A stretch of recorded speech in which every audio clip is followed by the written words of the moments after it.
Hello Ben 10 fans, आज मैं फिर से आ गया हूँ एक नई वीडियो लेकर और इस वीडियो में मैं आपको बताऊंगा top 5 unknown facts of Ben 10। और हर बार की तरह इस बार भी मैं आपको ऐसे ऐसे बेन 10 के फैक्ट्स बताऊंगा जिनके बारे में शायद ही आपको पता हो। और इस वीडियो को एंड तक भी देखना, क्योंकि इस वीडियो के एंड में मैंने एक बोनस फैक्ट भी बताया है, इसलिए उसे मिस नहीं करना चाहते तो वीडियो को एंड तक जरूर देखना। और इस वीडियो का लाइक एम मैंने रखा है 3000 लाइक्स का और कमेंट्स का एम है 500 कमेंट्स।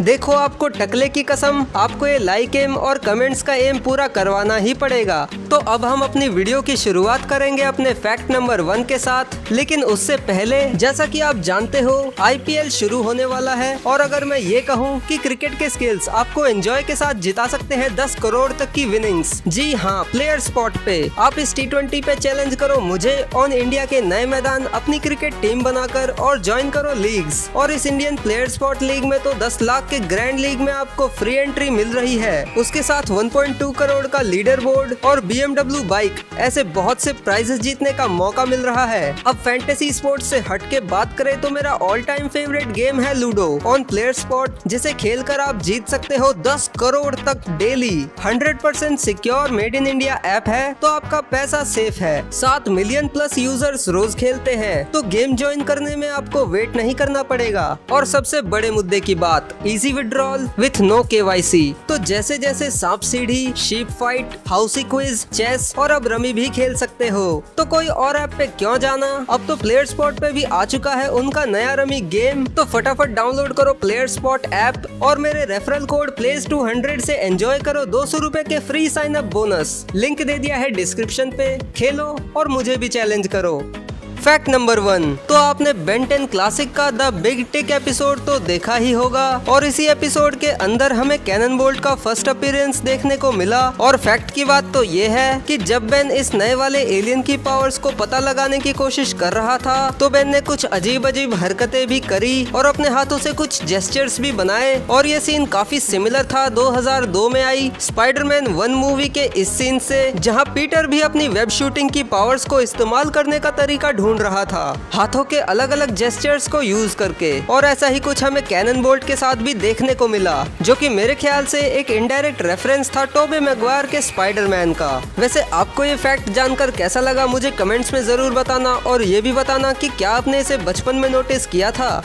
फैक्ट नंबर 2, अब बेन 10 ओमनीवर्स के अंदर हमें एक बहुत ही बढ़िया कॉन्सेप्ट दिखाया गया था, जो कि था नेमेट्रिक्स और बेन 10 के एलियंस के प्रेडेटर्स का कॉन्सेप्ट। और बेन 10 ओमनीवर्स के अंदर हमें कई सारे नए एलियंस तो देखने को मिले ही, पर साथ ही साथ कई सारे एलियंस के कुदरती शिकारी भी हमें ओमनीवर्स के अंदर ही देखने को मिले। लेकिन क्या आपको पता है कि बेन 10 ओमनीवर्स से पहले हमें बेन 10 अल्टीमेट एलियन सीरीज के अंदर एक प्रेडेटर से इंट्रोड्यूस कराया गया था, जिसका नाम था रूट शार्क, जो कि स्पाइडर मंकी के कुदरती शिकारी होते हैं। लेकिन एक प्रेडेटर होने के बावजूद भी इसे ना ही नेमेट्रिक्स और ना ही किसी बेन 10 ओमनीवर्स के एपिसोड के अंदर फीचर किया गया। और इसके अलावा एक और प्रेडेटर ऐसा है जिसे बेन 10 ओमनीवर्स के एपिसोड के अंदर तो दिखाया गया, लेकिन इसे भी नेमेट्रिक्स के अंदर एज अ ट्रांसफॉर्मेशन नहीं दिखाया गया। और ये प्रेडेटर था सैंड रीपर, जो कि 4 आर्म्स का कुदरती शिकारी है। और अगर आपको अभी भी यकीन नहीं हो रहा है कि नेमेट्रिक्स के अंदर शायद इन दोनों प्रेडेटर्स का DNA नहीं है, तो मैं अभी आपको एक क्लिप दिखाता हूं जिसमें खाइबर ने बेन को चारों तरफ से घेरकर अपने सभी नेमेट्रिक्स के प्रेडेटर्स को अनलीश किया था, जहां पर सैंड रीपर और रूट शार्क इन दोनों को छोड़कर बाकी सभी प्रेडेटर्स थे।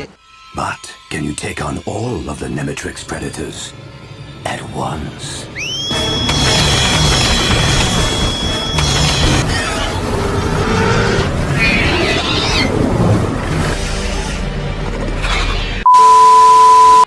वैसे नेमेट्रिक्स के प्रेडेटर्स से याद आया कि मैंने टॉप 10 नेमेट्रिक्स के प्रेडेटर्स पे भी एक वीडियो बनाई थी, जो कि मुझे पता है कि अभी तक तुमने नहीं देखी है, तो इस वीडियो को पूरा देखने के बाद आई बटन से उसे भी देख लेना।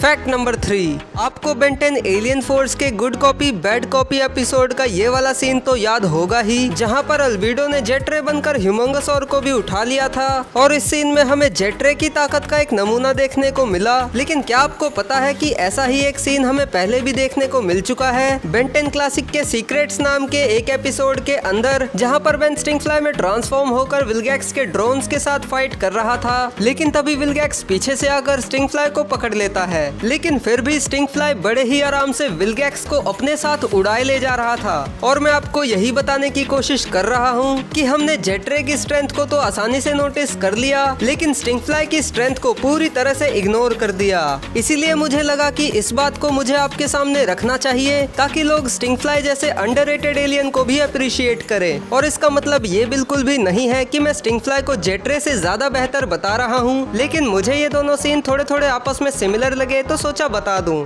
फैक्ट नंबर 4, क्या आप लोगों को बेन 10 क्लासिक का बेन 10,000 एपिसोड याद है? क्योंकि उसी एपिसोड के अंदर हमें बेन 10 के फ्यूचर वर्जन यानी बेन 10,000 और उसके कई सारे नए एलियन से भी इंट्रोड्यूस कराया गया था। और इन्हीं एलियंस में से एक था आर्टिक गुआना, जिसने अपने पहले ही अपीयरेंस में विलगैक्स 10,000 जैसे बड़े विलन को बड़े ही आराम से डिफीट कर दिया। और जब हमारे 10 साल वाले बेन ने बेन 10,000 से इस एलियन का नाम पूछा तो बेन 10,000 ने बोला I don't know.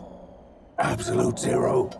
और फैक्ट की बात तो यही है कि ये जो नाम बेन 10,000 ने आर्टिक गुआना को दिया था एब्सोल्यूट जीरो, ये बेन 10,000 ने ऐसे ही नहीं बोला था, क्योंकि एब्सोल्यूट जीरो एक साइंटिफिक टर्म है जो कि सिग्निफाई करता है 0 केल्विन टेम्परेचर को। और मैं अगर आपको आसानी से समझाने के लिए 0 केल्विन टेम्परेचर को डिग्री सेल्सियस में कन्वर्ट करूं तो ये बराबर हो जाएगा -273.15 डिग्री सेल्सियस। और आपने स्कूल में तो ये पढ़ा ही होगा कि बर्फ तो 0 डिग्री सेल्सियस पर ही जमना शुरू हो जाती है, लेकिन यहाँ पर तो 0 डिग्री से भी कम यानी -273.15 डिग्री सेल्सियस यानी एब्सोल्यूट जीरो के नाम से आर्टिक गुआना को रेफर किया गया है, जो कि और कुछ नहीं बल्कि आर्टिक गुआना की तेजी से आइस प्रोड्यूस करने की पावर्स को सिंबलाइज करता है। क्या आपको ये फैक्ट पहले से पता था?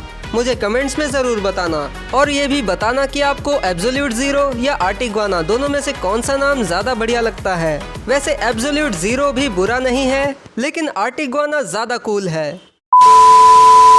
फैक्ट नंबर 5, अब बेन 10 की हर एक सीरीज हमें अलग अलग आर्ट स्टाइल्स के अंदर देखने को मिली है, क्योंकि सीरीज के आर्ट डायरेक्टर बार बार चेंज होते रहते हैं, जिसकी वजह से कैरेक्टर्स का डिजाइन और काफी कुछ बदल जाता है। लेकिन क्या आपको पता है कि हमारा क्लासिक वाला बेन 1 नहीं, 2 नहीं, 3 भी नहीं, 4 भी नहीं, बल्कि 5 आर्ट स्टाइल्स में दिख चुका है। सबसे पहले आता है क्लासिक सीरीज का बेन, उसके बाद अल्टीमेट एलियन सीरीज में दिखाया गया 10 साल वाला बेन, उसके बाद बेन 10 ओमनिवर्स के फ्लैशबैक एपिसोड्स में दिखाया गया 11 साल का बेन, रिबूट में दिखाया गया क्लासिक वाला बेन, और finally Ben 10 generator x heroes United movie के अंदर दिखाया गया क्लासिक वाला बेन। तो हमें इन 5 आर्ट स्टाइल्स के अंदर सिर्फ क्लासिक वाला बेन ही दिखाया गया है। याद रहे कि मैं ultimate alien series, Omniverse series और रिबूट सीरीज के बेन टेनिसन की बात नहीं कर रहा, मैं यहाँ पर सिर्फ क्लासिक वाले बेन की ही बात कर रहा हूँ। और आर्ट स्टाइल से याद आया कि मैंने टॉप 5 आर्ट स्टाइल्स के ऊपर भी एक वीडियो बनाई थी, जिसको तुम आई बटन से देख सकते हो। तो अगर आपने इस वीडियो को यहाँ तक देखा है तो आपके लिए ही लाया हूँ मैं ये बोनस फैक्ट।